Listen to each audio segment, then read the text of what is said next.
सुनिए ध्यान करके,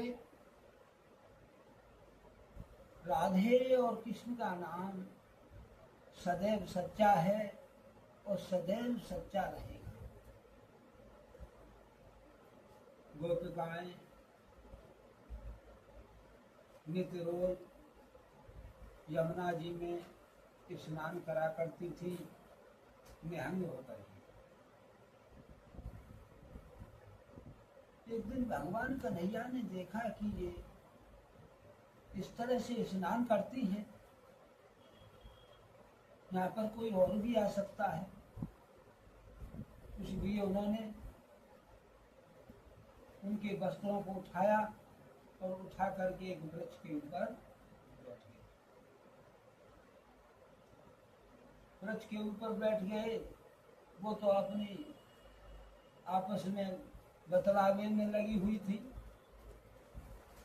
उन्हें ये नहीं पता था कि वस्त्र यहाँ से कोई ले गया है। गंगा के तट पर रखे थे, यमुना जी के पर, कि कोई ले गया है। जब उन्हें याद आई स्नान करने के बाद, उन्होंने देखा तो अरे हमारे वस्त्र कौन ले गया भाई, यहाँ तो कोई आया भी नहीं है और वस्त्र कहाँ चले गए। वो आपस में कहने लगी अब कैसे होगा, अब घर कैसे जाएंगे, अब तो अंधेरा में जा सकते हैं। इतने में भगवान कन्हैया ने उनकी बात सुनी कि मन में और क्या बतला रही है। स्वयं प्रभु जानते हैं, वे एक एक वाणी को जानते हैं। आप जो सोचते हैं ना, प्रभु उसे भी समझ लेते हैं कि ये क्या सोच रहा है। अरे साफ सी बात है, प्रभु से कुछ छिपा बचा नहीं है। जब कन्हैया ने मुरली बजा दी पेड़ से और उन्होंने उनकी तरफ देखा तो अचंभे में पड़ गई कि ये तो यहाँ कन्हैया तो यहाँ आए नहीं, और कन्हैया के पास वस्त्र कैसे। हाथ जोड़ के बोली, प्रभु कन्हैया अरे हमारे वस्त्र दे।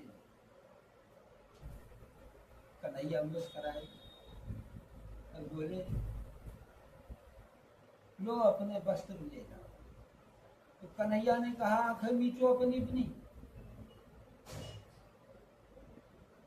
तो कन्हैया ने जब आंखें मिचवाई गोपिकाओं की, तो कन्हैया ने वहीं के वहीं वस्त्र रख दिए। जब उन्होंने वस्त्रों को पहन करके आई और बोली, कन्हैया तुम बड़े वो हो जो हमारे वस्त्र उठा लाए। क्या क्या बोला कन्हैया की। कन्हैया चुप रहे। कहने लगे,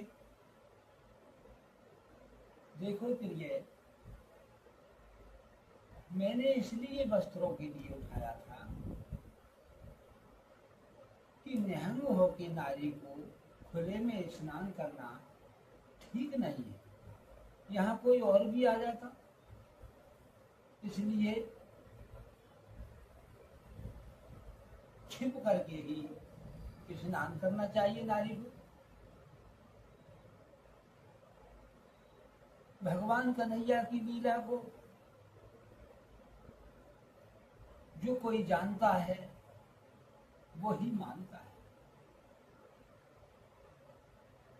भगवान ने बाल अवस्था में ही अच्छे अच्छे को मार पछाड़ा, धराशायी कर डाला। लेकिन जो जानने वाले थे, जो भगवान के भगत थे, उनको सबको परख हो गई।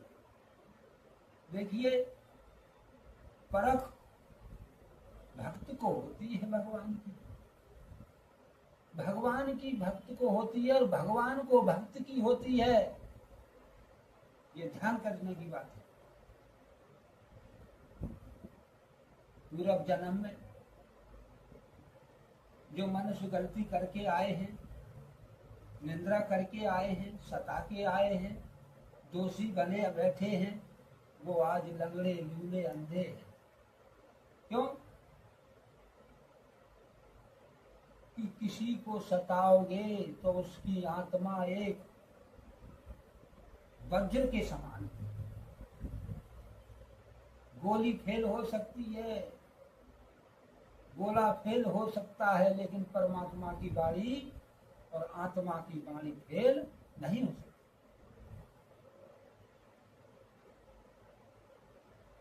जो लाचारी है, जो गरीब है, जो भिखारी है, उन्होंने भी भक्ति तो की है सबने, लेकिन दोष उनको भी किसी ना किसी का लगा हुआ है। आपको बार बार बताया जा रहा है कि इतना हेत हराम थे, इतना हरित हो, चले जाओ वैकुंठ धाम तो पल्ला पकड़ लो। अरे ये कोठी बंगले, बेटी बेटा, गाड़ी, नौकरी, व्यापार, ये सब आंखें खुले का मियाजार है।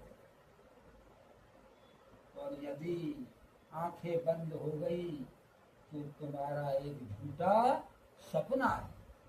इस समय तुम झूठा सपना देख रहे हो। क्यों कि सांस पर सांस को किसी पर भरोसा नहीं है, पता नहीं आए या ना आए। जन्म लिया है तो मृत्यु होगी, मृत्यु होगी तो जन्म भी होगा। आप हरि की भक्ति में तन मन से लगन से कर्म भी करो, कर्म करो, सत्य कर्म करो, कर्म प्रधान है। लेकिन हरि कहते हैं कि मुझे तेरे एक फूल की जरूरत नहीं, मुझे तेरे एक धूपबत्ती की जरूरत नहीं, मुझे तेरे दिया और सामग्री घी की जरूरत नहीं, मुझे तो तू कर्म करता जा और हरि नाम रटता जा। संसार में आज माला माल बने बैठे हैं, अधिकारी कर्मचारी राजा बने बैठे हैं, जिम्मेदार बने बैठे हैं, क्योंकि धर्म ही एक सत्य है। धर्म से धनवान होता है, धर्म से बलवान हो जाता है, धर्म से राजा बन जाता है और धर्म से व्यापारी बन जाता है। ये साफ सी बात है। और हमारी वीडियो में आप जुड़े रहिए। फूल को डाली से तोड़ लिया जाए और दोबारा लगाने की लाख भी कोशिश करें, फूल लगा नहीं सकते। इसलिए जुड़े रहिए हमारी वीडियो में और हरि नाम का जाप करते रहिए। हरि ही सबका साथ देते हैं। एक ही परमात्मा है, सबकी संतान, सब संतान उन्हीं की है। राधे राधे राधे राधे। भगवान विष्णु सभी का कल्याण करते हैं।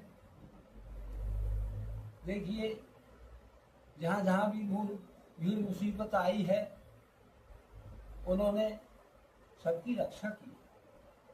और आप नहीं तो आजमाइश करके देखें, इस दुनिया वालों की तरफ आप रहोगे, ये दुनिया मार देगी, मिटा देगी।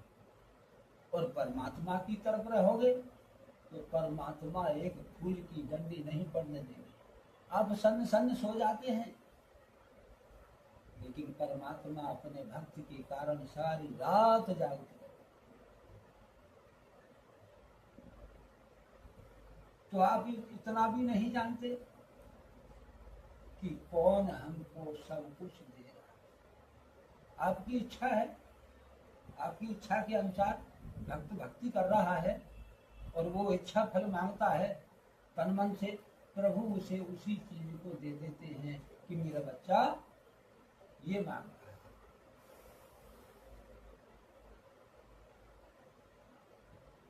आपकी हमारी ये बहन बेटियां को देखिए, सास ससुरों के लिए आती हैं, अपना माँ बाप को त्याग करके सास ससुर के यहाँ आती हैं। माँ बाप कितना प्रेम देते हैं, उसी माँ बाप का प्रेम सास ससुर भी देते हैं। सास कड़वा बोलती है, ससुर कड़वा बोलता है, उसे सहन करें। सहन करके आप ये समझें कि वो कड़वा बोल रहे हैं तो क्या अमृत बरसा रहे आपके ऊपर। आप उनकी सेवा पानी में अपनी तरफ से कमी ना छोड़ो। क्यों कि सास और ससुर, पिता और माता एक ही है। आप सेवा पानी करते रहेंगे तो आपका सम्मान हरि करेंगे, क्योंकि साफ साफ स्पष्ट बताया गया है कि माँ बाप की सेवा से बड़ी सेवा कोई है ही नहीं। जिन्होंने माँ बाप की सेवा की है उन्हें जन्नत में भी सुख प्राप्त होता है। जय जय श्री राम।